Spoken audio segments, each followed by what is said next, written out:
Hey, Roberto, thanks for coming on the show. Hey, thank you for having me. It's a pleasure. Absolutely. So tell us about yourself. Well, I'm Italian because nobody's perfect. I was born 50 years ago in Italy. Then in my life, I spent like a decade in America, and now is 20 years I'm in Southeast Asia. And so I spent most of my life outside Italy. And I work in IT. Since I was a little kid, I'm a passion of telecommunications and peer-to-peer network, decentralized solution, blockchains in the past decade or so. And I love what I do for work, and that's fantastic. I started many companies in this field, and since I was a little kid, actually, the first one I had to get the authorization from the court for minors because I was still underage when I started the company. And I don't need that anymore, believe it or not. And yeah, that's what I do. I'm an entrepreneur in the field of IT. Awesome. So let's start at the beginning. What part of Italy are you from? Venice, Venice, the city with the canals and the gondolas. That's great. What did your parents do for a living? Out of curiosity.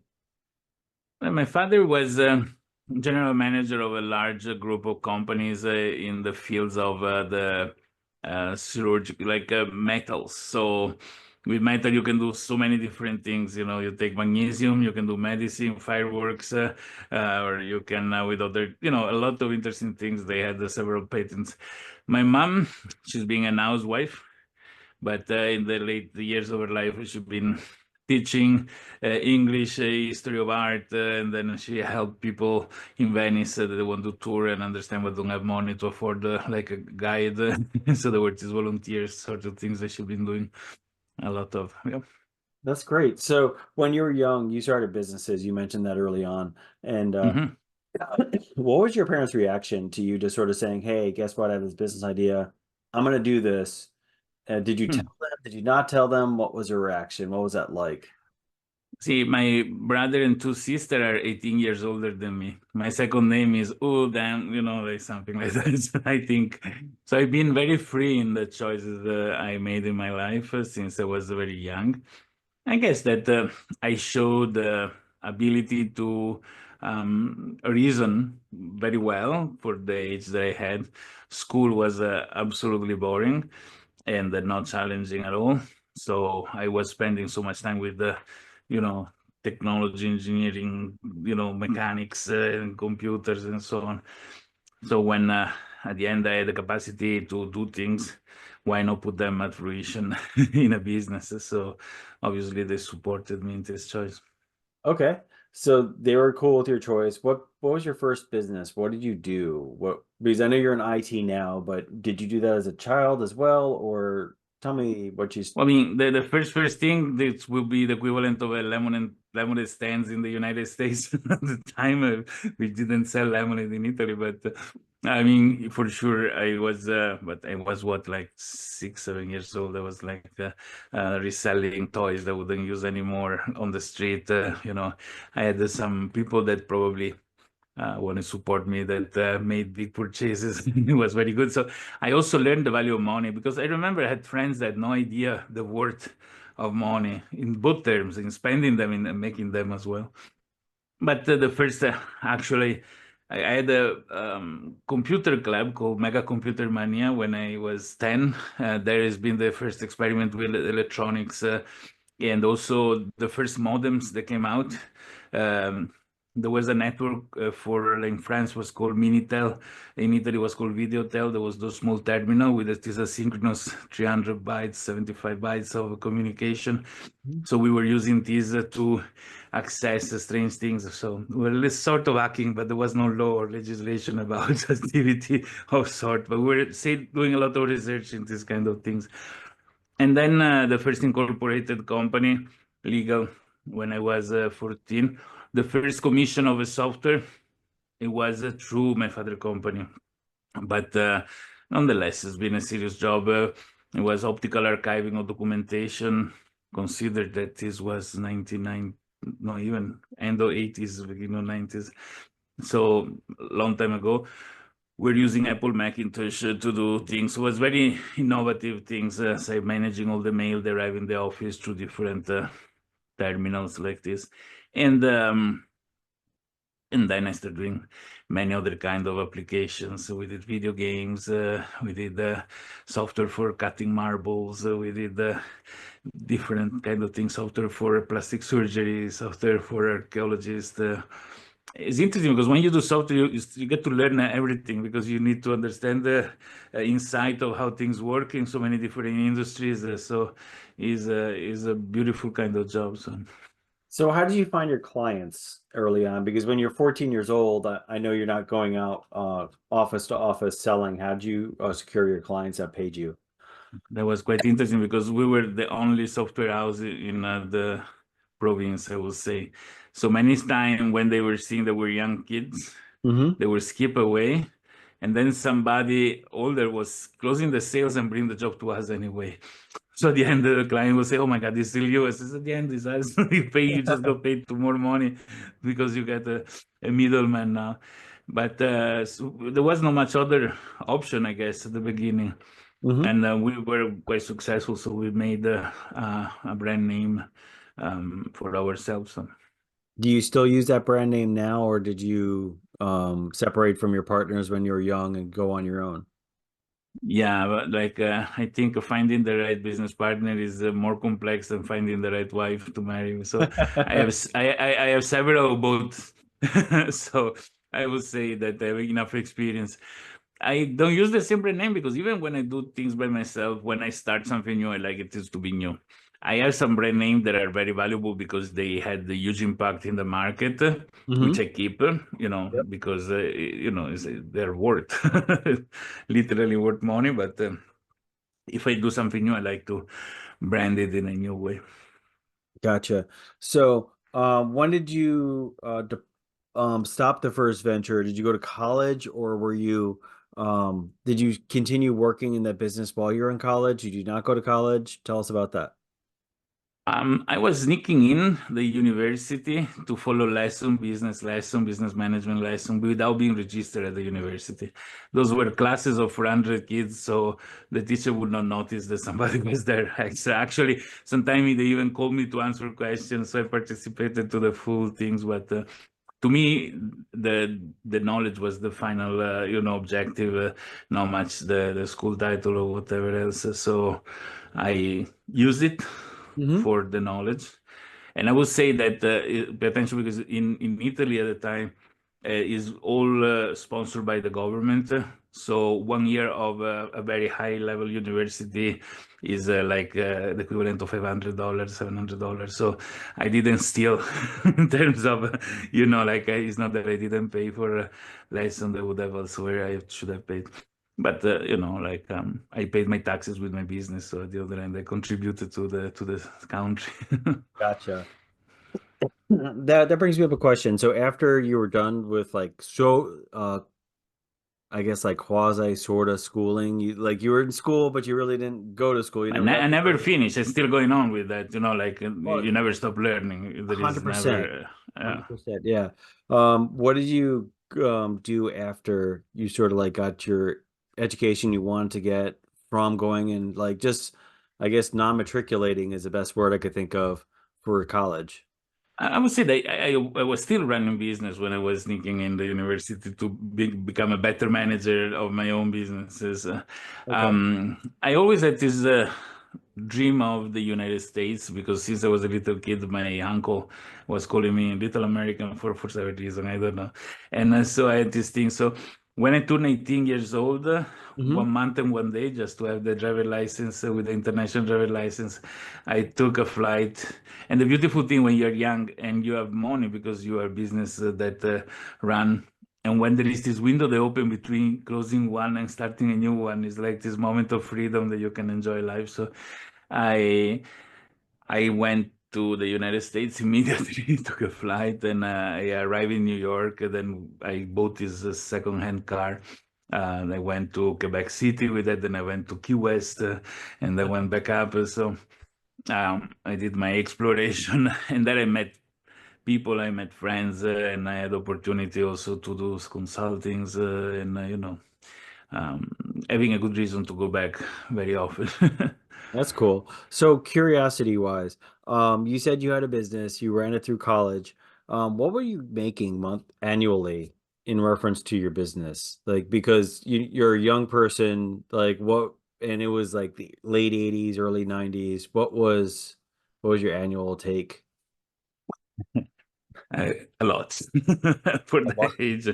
I let's say this, when you are an entrepreneur, you don't have a salary. I mean, like I never paid myself a salary. I Mhm. was based on the outcome of the business. So you can go through a couple of months that nothing comes in, and then you have a big hit. I will say that the biggest one-time payment I got from a client. Um, we had liras at the time. If I have to convert to dollars or euro today value, it has been like $600,000 Wow. dollars, not to develop a software. So because I signed that I would not develop a piece of software, I got paid the money. So that's been the best.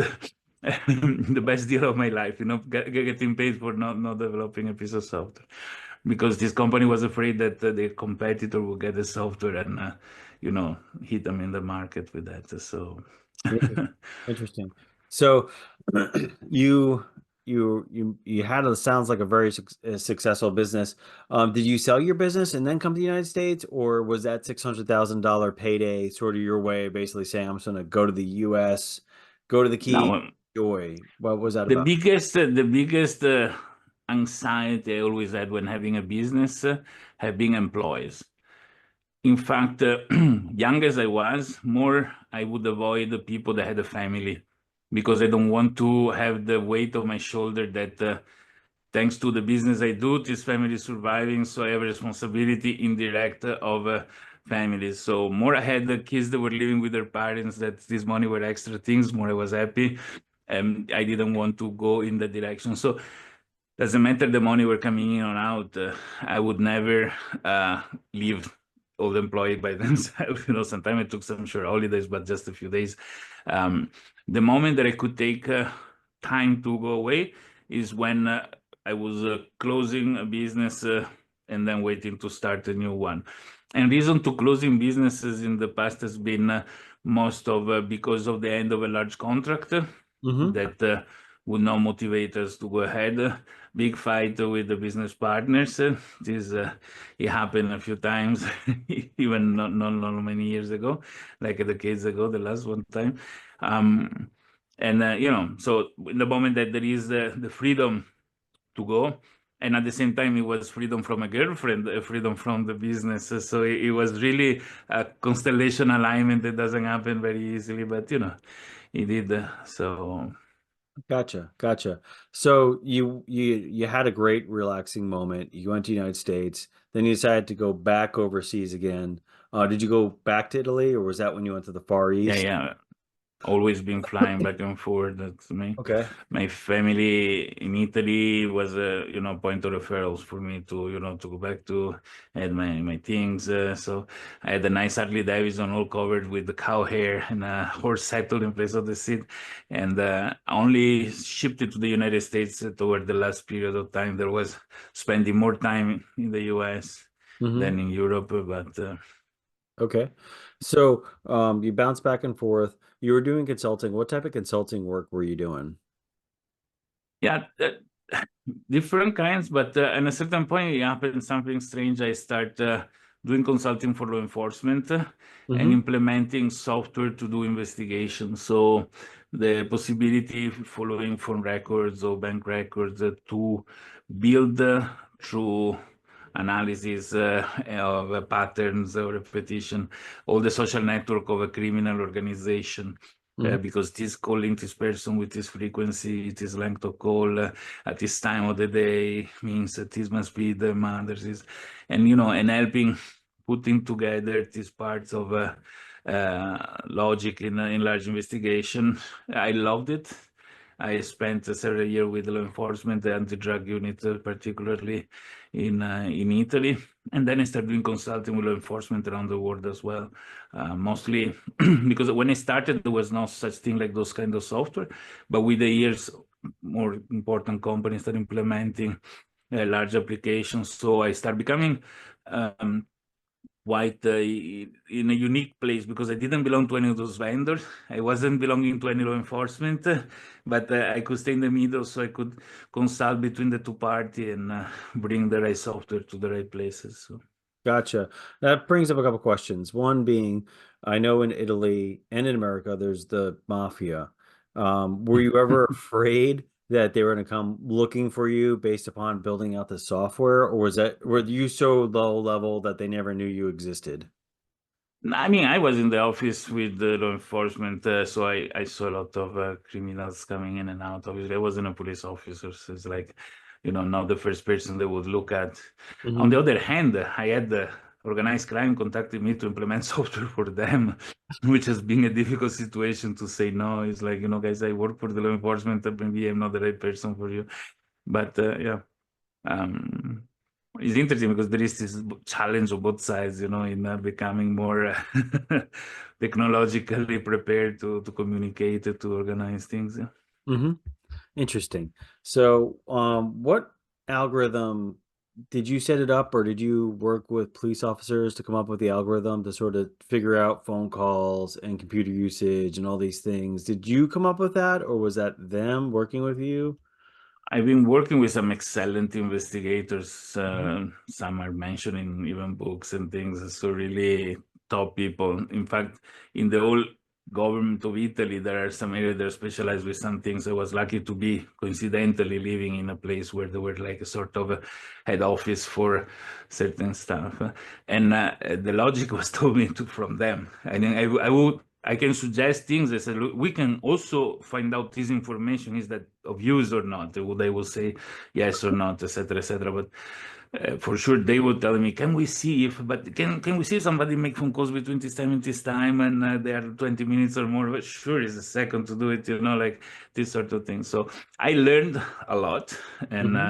they learned a lot from me in what is possible to do. But their brain is their brain, and like those are amazing people, like magical almost. Yeah. Gotcha.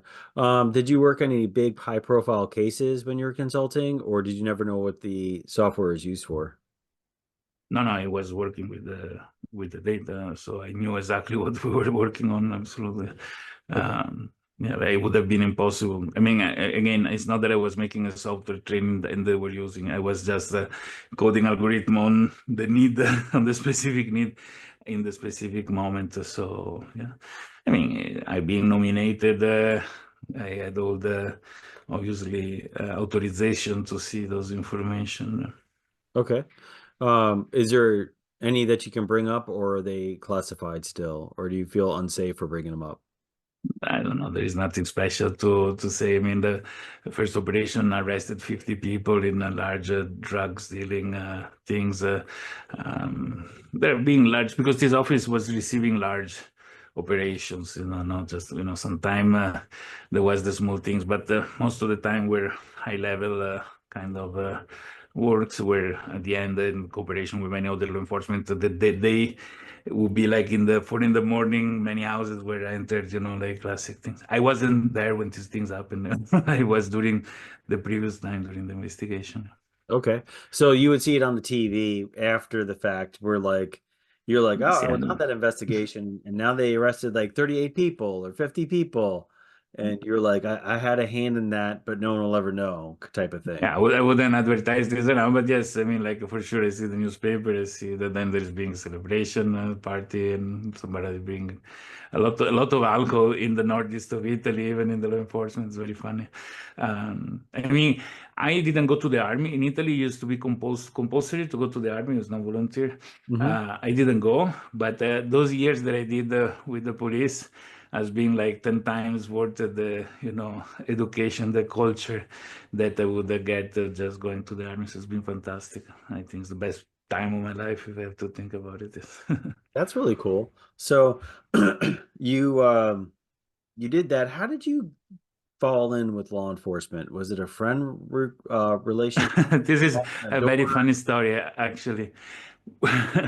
Before starting my first company, okay, in Italy we had no law about copyright. Okay. So if you go to any university, right outside the university, they will photocopy shop, they will photocopy any book you want. And and the piracy of software, video games mostly, was not yet regulated. So it was perfectly okay to do it. Hmm. And we were downloading from Germany in the United States the best, latest video games from Commodore Amiga, at the room full of floppy disk, and we were selling thousands of disks with games to people. And my parents would not catch that somebody can make money doing this, but they saw a lot of kids coming in. Is Roberto home? Coming up, leaving 5 minutes, and I was loaded on money. So my parents thought I was selling drugs because they would have had no other explanation of this going back and forth of friends and me with money, etc., etc. And silly enough, they start talking around to friends. So these rumors of me selling drugs went around the city, sadly, until somebody came to me and told me, I have a friend in Colombia. I can bring his good stuff. I know you have your network. And I was completely not understanding what he was talking about. But they said, okay, I had a friend that was in the police, but in the just like driving cars around, not the investigative one. And so I told this person, let me think about it. I get to let you know tomorrow. So I called this friend. He introduced me the anti-drug office. I told the story. They, I helped them during this operation like this. And then in this way I became friends. So they arrested the people, obviously.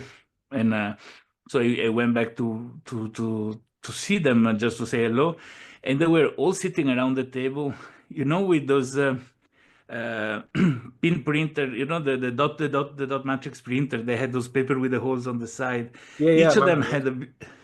a big pile next to them, a highlighter in their hand, and they were calling numbers like 335 something. And I says, I have it. I said, what you guys doing? And we're checking who called who like this by hand. Are you nuts? You can use a computer to do this. And that's how everything started. Interesting. So you just kind of landed into that. Were you getting paid from the government to do this?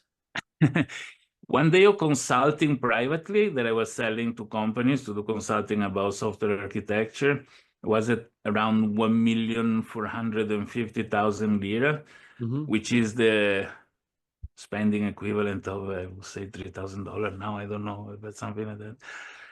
The police was paying me 10,000 lira, the equivalent of like $15, $20 per day.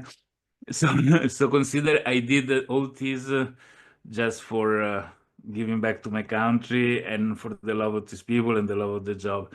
As of today, many times I've been called to ask things, and I have no heart to charge. Also, because you can't simply enough. Mostly in country like Italy, where bureaucracy, paperwork are absurd. Sometimes they ask the funds to buy a computer.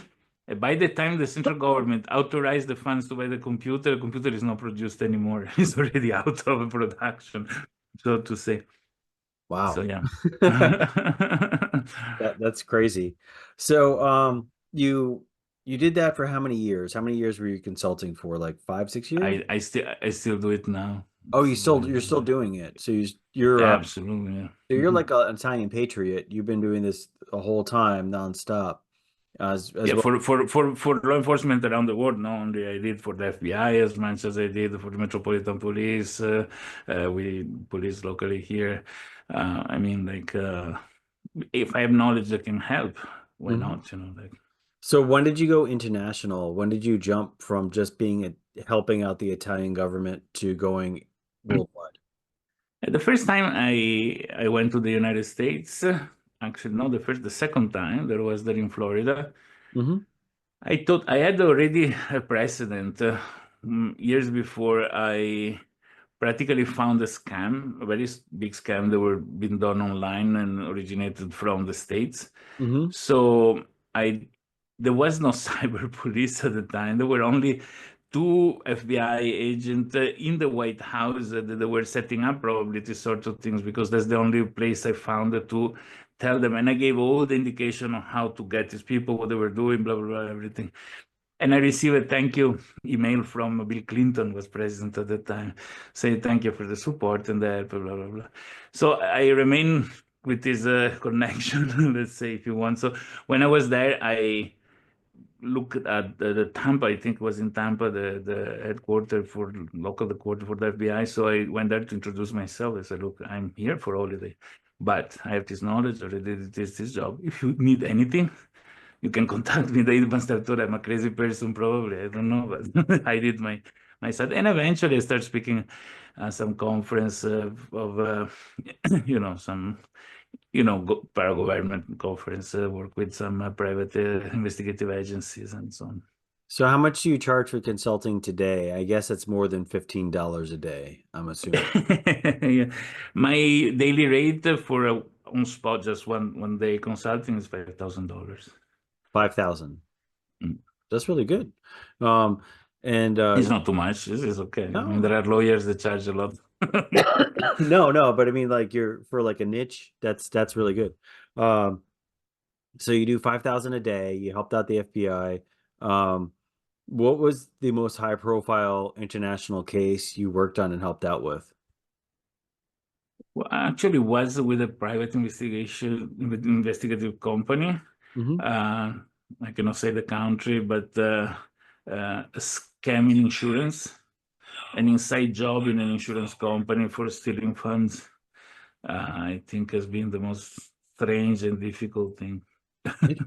And how long was that going for? How long did you help them out until they kind of solved the case? I think 24 days, if I remember correctly. 24 days? Only, wow, only 24 days. You're like, okay, I'm gonna come in and help out. Then 24 days later, they're like, make something where, We knew the person who was the person. It's funny enough because they appointed this person to be my referral person to do access survey, and he was the one doing the crime, So I was in a very difficult situation because I needed to play three roles in once, pretending with him that I don't know what I'm doing, and the other side, try to put my software to get to him. It's complex.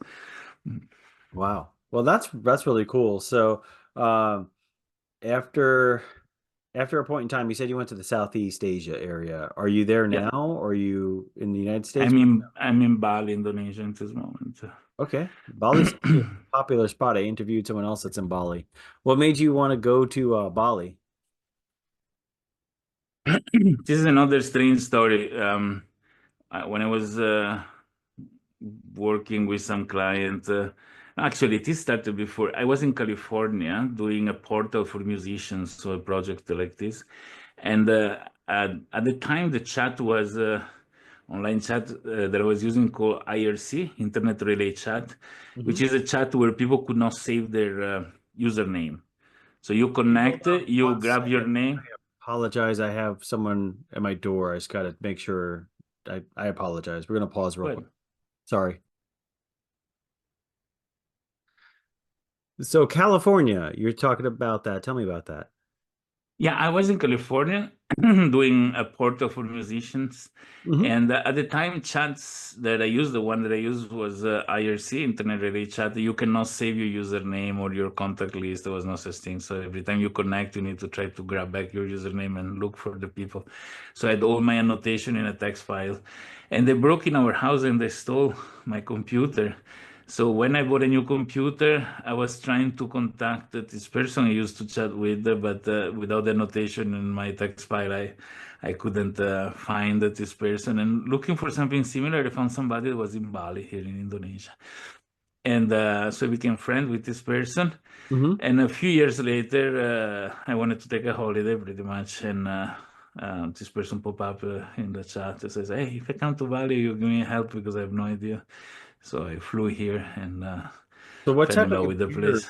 What type of computer are they still? Like a desktop, a laptop? No, it's a laptop, a small laptop. Yeah. Why did they turn around and try to steal it? Were they just interested in I don't know. They broke in the house. They stole any sort of things. I don't know. It must be some drug addicted or something. They stole whatever was there.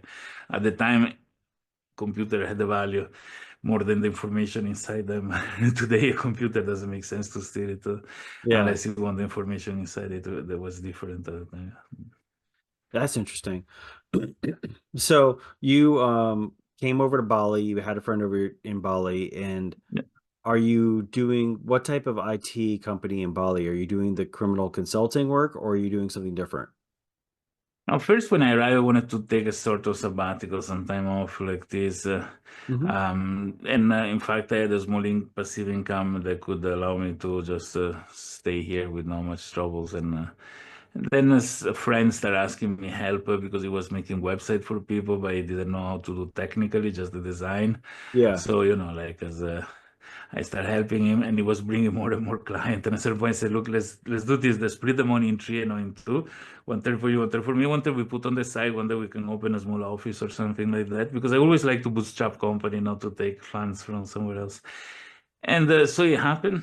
Uh, so we had this website design company, which at the time was the only one. So people either come to us or they come to us. There was no other option, or they go outside Bali. So we got a lot of business until things became so big, and my business partner wasn't comfortable with that. And it grew. They started an SEO company until Hmm. I started having a recording studio, video production, and sort of things. Yeah, I loved it. And I started also then going to Singapore a lot, where Hmm. business was good. So the more serious kind of business. And yeah, so don't these things. So it's different kind of company and and businesses. Yeah. Interesting. So, what are you doing now? Are you still doing the web design work or has that been? No, no. What I do, what I've been specializing in the centralized system since Mhm. the time of BitTorrent. I like the idea of peer-to-peer network and what they can do. And this brought me to be in connection with the early day people of blockchain. Hmm. And I like the idea of blockchain as well as one of the user peer-to-peer networks. Not much for the cryptocurrencies, so not the financial things, but for all the other use cases that are much more interesting in my opinion. And so I've been doing pretty much that. Besides continuing my consulting and other things, so I started several company first in Singapore. I Hmm. did a hardware company for hardware wallet. I did other things that being sold. Then I did another with the bad business partner, the one that I mentioned that didn't go very well. It was 2016. Then I opened one called Blockchain Zoo that ran for several years here in Bali as a base, but we had actually the quarter was in Hong Kong. We had the marketing office in Singapore, several other things. And we implemented a lot of application on blockchain. Then we started doing during COVID, we started doing an internal project. Hmm. And then when this internal project closed, the company closed with it. And I took some other time off. I started mentoring startups, and one of those startups, two startups they've been mentoring, I end up working with one in artificial intelligence. On the decentralization of the artificial intelligence, I spent 2 years, then I left. And another one is play to earn for flight simulators, a very interesting project to which I became 20% co-owner of the company, and it's going very well, but it doesn't take too much time, thank God. So it's something that I keep there until I can do a good exit out of it, because I have not much to do with flight simulator, but it's interesting nonetheless. It's a very interesting experience. Gotcha. So I got a couple questions for you because you covered a lot of businesses and a lot of ground and blockchain. We'll start there and I'll kind of ask other questions as we kind of move forward. Um, did you write the code for the blockchain for the company or were you trying to like what was your goal with blockchain at that time? All right, so uh, I've been part of a first layer one. The first proof of stake means the different kind of method compared to the classic Bitcoin blockchain Mm-hmm. in 2013, 14. And then after implementing so many different applications for different clients, Hmm. we realized all the needed, all the desiderata that there was that were not in any of the open source blockchains that were around. So I put a lot of money to implement one based on an idea that I had in my mind. I didn't know if it was good or not, if it would have worked or not, you know. Hmm. So I couldn't take other people's money to do that. So I needed to prove it right, and it worked. But it's been really like a travel, like an experience of several years. We even made a book out of it, Hmm. and yeah, now I'm waiting the right moment to actually bring this to market correctly. So we did the proof of concept, everything worked perfectly. It was very nice, but it became very heavy, like mentally, Hmm. and we were like about 60 people in the company, so has been something that could have gone much better, let's say, as an experience, but yeah, that's what it went. So I do still, as of today, implementation and management of teams of development. Hmm. So I did architecture, and I do the architecture of solutions that are decentralized. And I did a CEO for the company, which I'm better as a CTO than a Hmm. CEO in the roles of management. But when there is the need, you need to do what there is the need to do. Gotcha. So, did you lose money on that project, or were you getting paid salary, or Well, I own the intellectual property. If I make it to fruition, probably I make money. At the moment, the money are invested. So can I call it a loss? Not really, because there is something valid there. okay? But yeah, it's not liquid money, that's for sure. It was better when it was in my bank account. Gotcha. So moving forward, you said you also did simulation work with artificial technology, if I'm not mistaken. Is that correct? Is that what you were saying for the aviation community, or Yeah, uh, this is so what I was doing, because I started by sort of offering pro bono free time to this group of four guys that had this idea, and mhm. at the end I become the CTO for a long time to create this very is a big challenge. It's not an easy an easy thing. It is for flight simulators, Okay. like Microsoft Flight Simulator or Prepare 3D or others, and there is a plugin that people install for which we can collect all the information about what they're doing in the flight simulator.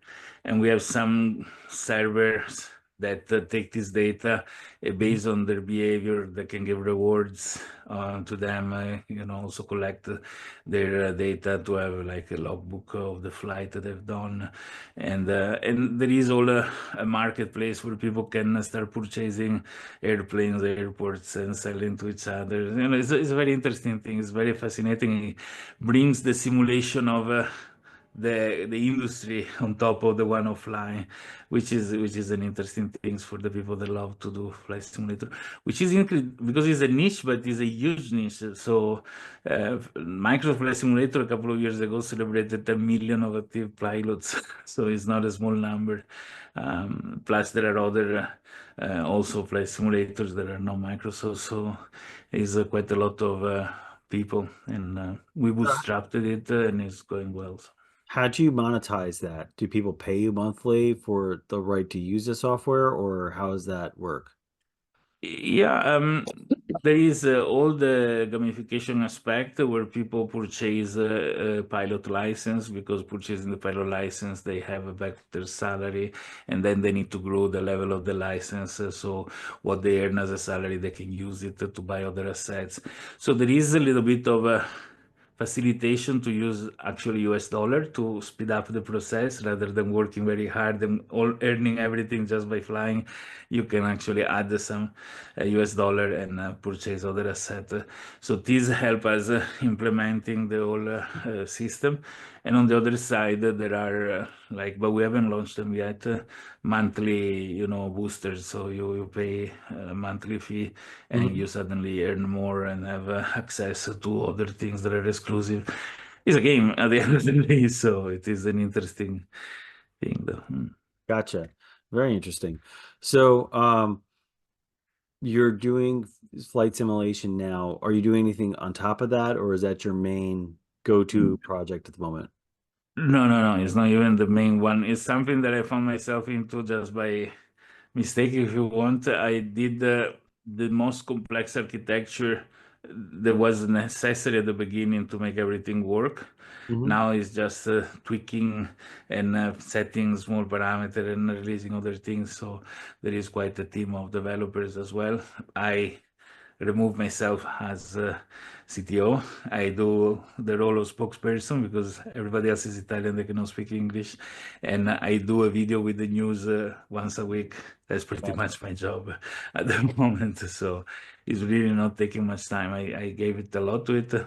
And I do my consulting for decentralized system implementations, so I'm busy with several other commission I get from client.